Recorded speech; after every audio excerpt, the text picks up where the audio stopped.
Sziasztok, kedves nézőim! A múlt század 70-es és 80-as éveinek kultikus akciófilmjei kitörölhetetlen nyomot hagytak a filmkészítés történetében. A nézők habár szívesebben emlékeznek vissza a pozitív hősökre a filmekből, Bóló Jánnak mégis sikerült elnyernie a rajongók tetszését azzal, hogy többnyire negatív karaktereket alakított. A gonosz szerepek ellenére alig találni olyan nézőt, akit ne nyűgözött volna le Bóló Ján teljesítménye a filmvásznon. A mindig szigorú tekintetű, törhetetlen személyisége és szinte néma játéka fenomenális volt a képernyőn. Mozdulatai és ütései nem elegáns trükkök voltak, holmi hivalkodó bravúros ugrándozások, hanem rövid, de pontos ütések és rúgások, amelyek ereje nem az ormótlan lengő mozdulatokban rejlik, hanem a befektetett energiában és a lelki erőben, amire még egy szakavatott néző is felfigyel. Ebben a videóban Bóló Jánról, a kínai színészről, testépítőről, rendezőről és producerről fogok beszélni. Yang Xi, ismertebb nevé Bóló Ján, 1946. július 3-án született a kínai Guangzhou városában egy helyi üzletember és felesége gyermekeként. 4 éves korában kezdett el érdeklődni a kung fu iránt, majd 10 évesen el is kezdett gyakorolni a helyi mesterekkel. A harcművészet mellett akrobatikus edzéseken is részt vett, valamint érdeklődött a súlyemelés iránt is. Sikeresen kombinálta a harcművészeteket a nagy súlyos terhelésekkel, ami lehetővé tette számára, hogy kínai nemzeti bajnok legyen erőemelésben. A köztudomással ellentétben Bóló soha nem volt bajnok Shotokan karatéban, és egyáltalán nem is gyakorolta ezt a harcművészetet. A 60-as évek közepén, a népi felkelések és forradalmak idején a kommunista Kínából Hongkongba menekült. Az utat vízben úszva tette meg. Ez volt ugyanis azon kevés menekülési útvonalak egyike, ahol csak nagyon nehezen veszi észre őt a határőrség. A harcművészeteken kívül más ismeretekkel nem rendelkező Bóló megpróbált valamilyen munkát találni magának az új városban. Hosszas keresgélés után a 21 éves sportos alkatú srácot, főleg mellizmainak köszönhetően felvették edzőnek Hongkong egyik edzőtermébe. Bóló 4 éven keresztül képezte magát, tanított, valamint fejlesztette képességeit a harcművészetek terén is. A tai chi mellett karatét és muay thait is tanult. Mivel ideje nagy részét a súlyzós edzéseknek szentelte, teste fantasztikus formába került. Deadliftben 305 kg volt a rekordja, fekvenyomásban pedig 172 kg. Bóló 169 cm-es magassága mellett bicepszei 45-46 cm-es méretet értek el. Hamarosan felfigyelt rá a legnagyobb hongkongi filmcég, a Shaw Brothers Studio egyik ügynöke, aki elhívta néhány forgatásra. A 23 éves sportoló a The Wandering Swordsman című akciófilmben debütált egy kisebb szerepben. 1970-ben elnyerte a Mr. Hongkong címet egy testépítő versenyen, amelyet 9 egymást követő évben is megvédett. Brutális gazemberek különféle szerepköreiben tűnt fel még 14 filmben, köztük a Kickboxer Five Fingers of Death című akciófilmben is. A feltörekvő színész azonban ezután a film után úgy döntött, hogy elhagyja a stúdiót. Sajnos, vagy szerencsére, de a hazájában atipikusnak mondható megfélemlítő megjelenése miatt csak rossz fiúk szerepei jutottak neki. Yang Xi karrierjének fordulópontját egy Bruce Lee-vel való találkozás jelentette. Abban az időben Bruce a Sárkány útja című filmjét forgatta, amelyet a Vincent dohánygyár szponzorált. A mozikban a bemutató előtt egy rövid mesterkurzust terveztek bemutatni Bruce Lee előadásában, illetve egy cigarettareklámot, amelybe hősünket is meghívták. A két színész összebarátkozott, és 1973-ban Bruce meghívta Bólót, hogy játsza el fő ellenfelének testőrét a Sárkány közbelép című filmben. Ez a szerep nem különbözött nagy mértékben azoktól, amelyeket eddig játszott, de kiváló lehetőség volt számára, hogy Bruce Lee-vel együtt szerepelhessen. Ebben a filmben Yang Xi egy Bóló nevű karaktert alakított, amit később művésznévnek választott, és a színész második neve is lett egyben. Ez volt az egyetlen film, amelyben Bóló együtt játszott Bruce Lee-vel. A legnagyobb csalódást az jelenti, hogy hiányzik a párbaj Bruce Lee és Bóló Ján között. Az igazsághoz hozzátartozik, hogy ezt a párbajt nem is írták bele a forgatókönyvbe, de Bruce mégis megígérte a közönségének, hogy a következő filmben, a Haláljátékában biztosan láthatnak majd egy ilyen harcot. Az ígéretét sajnos nem tudta betartani, mert 10 nappal ezután Bruce Lee elhunyt. 2006-ban a Yahoo keresőjén végeztek egy felmérést, melynek célja az volt, hogy megállapítsák a kung fu filmekben szereplő színészek közül, melyiket tartják a legjobbnak az emberek. Bruce Lee természetesen vitathatatlanul az első helyet foglalta el, de kiderült, hogy a második helyet Bolo Yannak ítélte meg a közönség. 1973-ban mutatták be a Kínai Herkules című akciófilmet. Bár Bolo nem kapott benne jelentősebb szerepet, a Kínai Herkules becenév ráragadt. Egy másik becenevet is megkapott egyúttal, méghozzá a Beast from the East-et, ami magyarul a kelet szörnyetegét jelenti.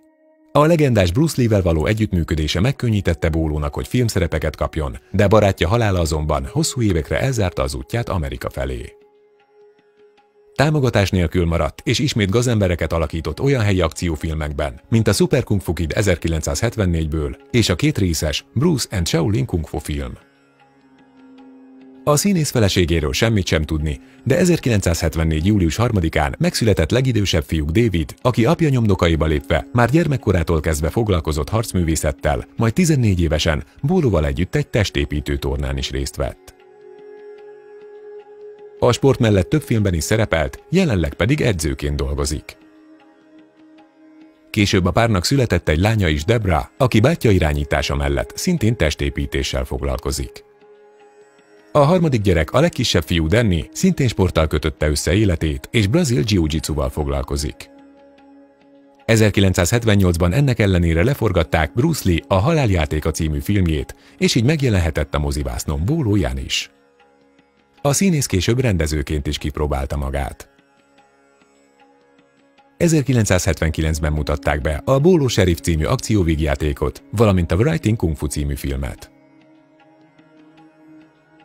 A színész későbbi munkái közül kiemelhető a Ninja Visszavág című akciófilm, a Boxoló Átka horror, a Shanghai Express akcióvígjáték, a Lucky Stars Go Places, a Where is Officer Cuba és a Vigyázat, nyomozunk című filmek. Összességében elmondható, hogy mindig kisebb szerepekben játszott csak. 1986-ban Bolo Bruce Lee fiával, Brandonnal dolgozott együtt a Setup című film forgatásán. A munka során nem csak a főszereplő antagonistáját játszotta, hanem fel is készítette Brandont a harcokra. Jan reggel 9 órára foglalta le az edzőtermet, de Lee csak délben jelent meg, és csak azért volt hajlandó edzeni, mert a producerek ezt kérték tőle. A 70-es évek végétől a 80-as évek végéig tartó filmekkel párhuzamosan Bolo Yan több alkalommal is Dél-Kelet-Ázsia bajnoka lett kempóban, és még a 90-es években is sikeresen részt vett versenyeken. Bolo Yan az 1988-as Véres sport című akciófilmmel szerzett világhírnevet, amelyben a főgonosz Chong Li szerepét kapta. A forgatáson ismerkedett meg a fiatal színésszel, Jean-Claude Van Damme-mal, aki már régóta rajongott Boloért. Bár a kritikusok negatívan értékelték a filmet, a közönség jól fogadta, és a 42 éves színész karrierje újabb lendületet kapott.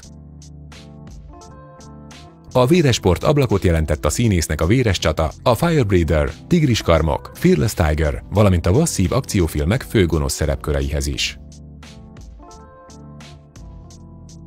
1991-ben Van Damme $25 000 kínálva meghívta Jant riválisának szerepére a Dupla Dinamit című filmbe. 20 évvel később Jean-Claude fia meglepte apját, amikor vacsorára hívta Bolót. A két színész boldogan emlékezett vissza azokra az időkre, amikor napi 15 órát dolgoztak együtt a forgatáson. Bolo egy interjúban többször is megemlítette, hogy ugyan nem jön zavarba a rábízott gazember szerepek miatt, de filmográfiájában több pozitív karakter is szerepel. 1993-ban a TC 2000 című fantasy akciófilmben is játszott, továbbá Shingo mesterként szerepelt az 1993-as Mind halálig harcosok és az 1996-os Halálos testőrök 2 című filmekben is. Ugyanebben az évben, 1996-ban Jan egy másik akciófilmben, a Tigris karom 2-ben is vállalt szerepet, ami a színészi karrierjének végét jelentette félhivatalosan, habár ezt követően még 2 további Kazahsztánban készült filmben is feltűnt.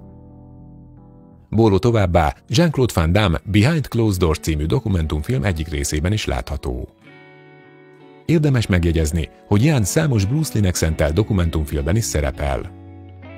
A színész 2016-ban epizód szerepet kapott a Diamond Cartel című filmben is. Yang mester jelenleg a Hongkongi Üzletemberek Atlétikai Edzőtermeinek Szövetsége és a Taipei Nemzetközi Testépítő Szövetség elnöke. Egy testépítő iskolája is van Hongkongban, ahol képzéseket, találkozókat és dedikálásokat tart. Minden reggel edzéssel kezd, nem dohányzik és nem iszik alkoholt. A 76 éves Bóló vagyona $1,5 millió, amely főként ingatlanokban összpontosul.